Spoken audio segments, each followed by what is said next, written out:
dejar de poner impedimentos a que cosas que son absolutamente legítimas puedan tener cabida en el país. Entonces, la cadena productiva del cannabis pasa por todos estos aspectos, desde las semillas, los cultivos como tal y los derivados. Hay una cosa importante por mencionar, y es que fíjense ustedes, siempre hacemos uso de la palabra derivados, y es porque otra de las cosas que hicimos, que creemos que hicimos con las mejores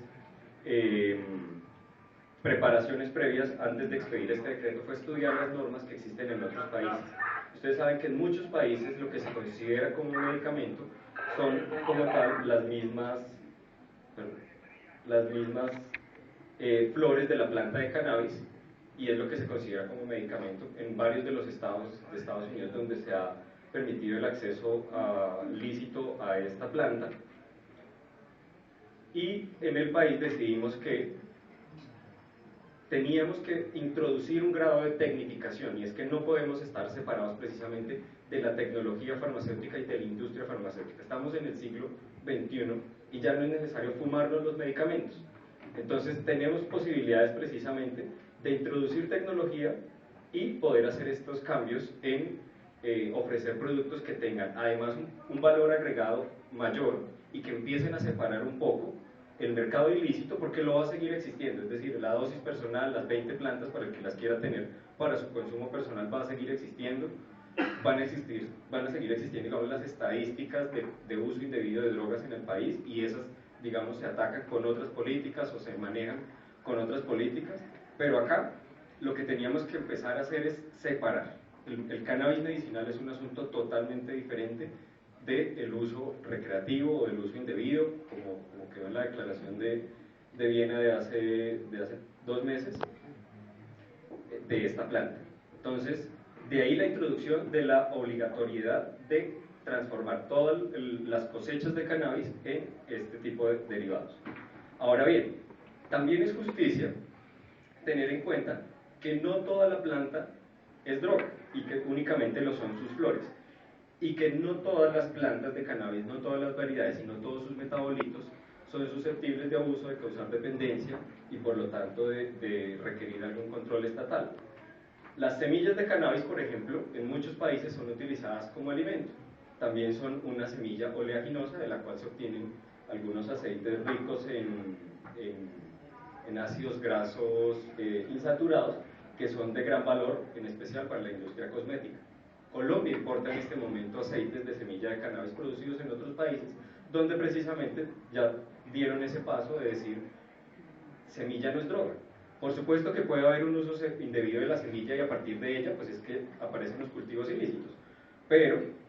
cuando la semilla es sometida a algunos tratamientos, como por ejemplo el prensado o el tostado para consumirlas como alimento, pues dejan de tener posibilidad de ser utilizadas como fuentes de droga y por lo tanto se encuentran por fuera de la ley 30.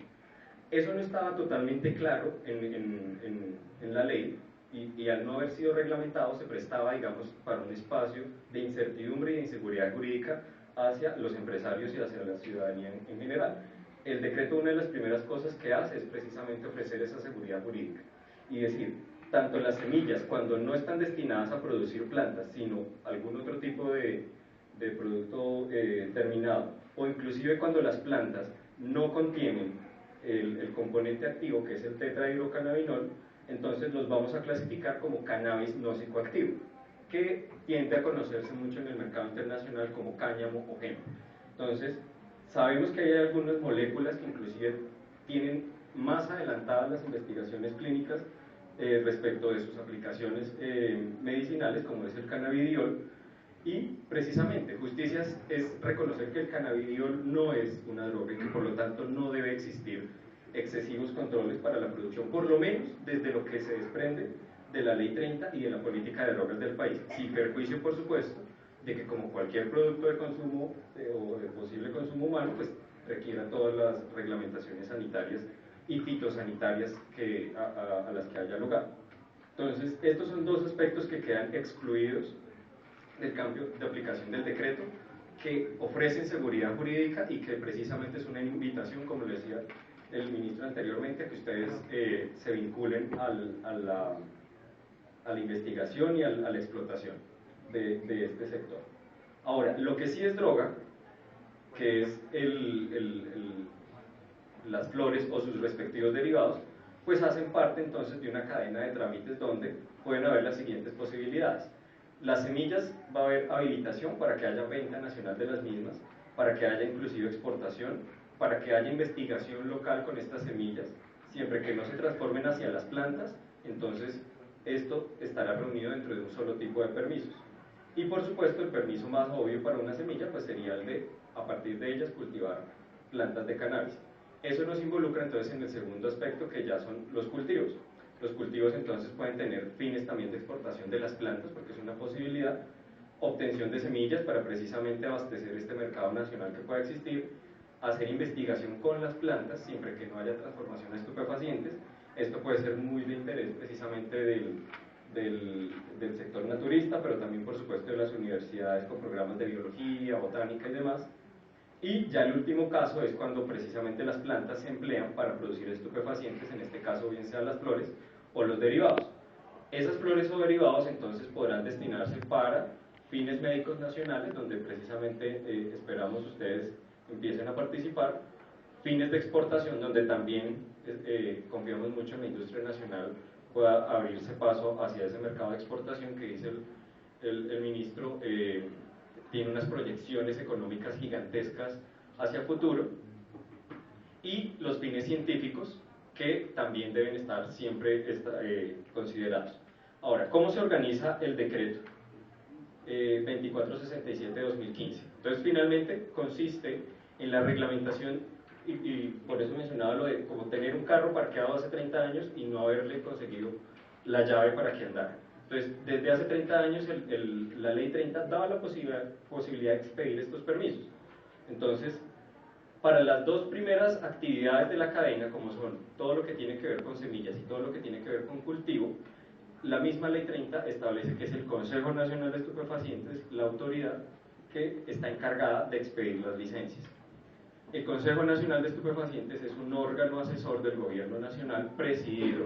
por el Ministro de Justicia, cuya Secretaría Técnica también reside en el Ministerio de Justicia, justamente en el Director de Política de Drogas, y que además incluye al Ministro de Salud, al Ministro de Defensa, al Director de la Policía, al Fiscal General y al Procurador General. Entonces, esa es la integración del Consejo Nacional de Estupefacientes, donde se estarían tomando las decisiones respecto de la aprobación de las licencias para las actividades de semillas y para las actividades de cultivo. Las dos siguientes, que son las de producción y fabricación de derivados y las de exportación de los mismos, competen al Ministerio de Salud. Y justamente es aquí donde empieza entonces a separarse, como decíamos, los dos aspectos claves de la normatividad colombiana, y es que vamos a apelarle a los derivados como un producto de mayor valor agregado, un producto que entre otras es más fácil de estandarizar, porque cuando yo tenga plantas de diferentes composiciones, yo puedo llegar a un derivado que yo lo estandarizo haciendo diluciones o mezclas entre sí, para llegar precisamente a una mayor estandarización, que es lo que se requiere precisamente para entrar al mercado nacional. No obstante, es bueno mencionar que la entrada al mercado nacional ya de productos terminados no está contemplada dentro del decreto 2467. Digamos, el gobierno tenía unas limitaciones y unos objetivos a la hora de reglamentar la ley 30, que eran los artículos 3, 5 y 6, y ellos únicamente nos llevan hasta este punto, hasta la producción del derivado como una materia prima farmacéutica. Ahora bien, si bien la